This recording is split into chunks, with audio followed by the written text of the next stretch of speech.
In 1814, Francis Scott Key penned the words to what would become our national anthem. Inspired by the sight of a lone U.S. flag flying at daybreak over Fort McHenry following bombardment by the British during the War of 1812, his words paid everlasting tribute to the spirit of our country and those who fought to protect it. Today, we ask that you rise, remove your hats, and join us as Troy University pays tribute to the sacrifice paid by so many on behalf of our great nation and the members of our armed forces who continue to put themselves in harm's way to protect the freedoms we enjoy with the playing of our national anthem, being performed today by Sarah Lynn White, a music education major from Bluntstown, Florida, and the Sound of the South, conducted by Director of Bands, Dr. Mark Walker.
In salute to Troy University, please remain standing for the alma mater, being conducted by drum major Grant Matos.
And now, we invite you to proudly join in singing America the Beautiful.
Oh yeah, I was just that.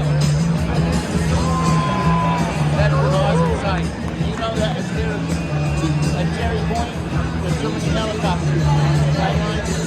It looks like roaches that pass out there. Man, and that's a cool sight.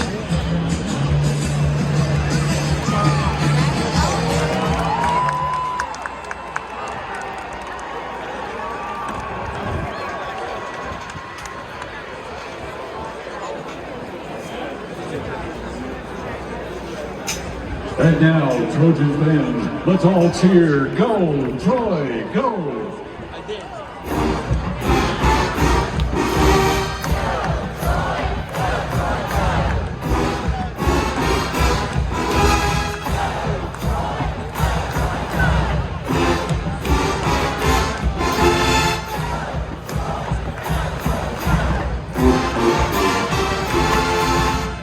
Okay, students, the West Side had its turn. Now it's your turn. Let's show them how it's done.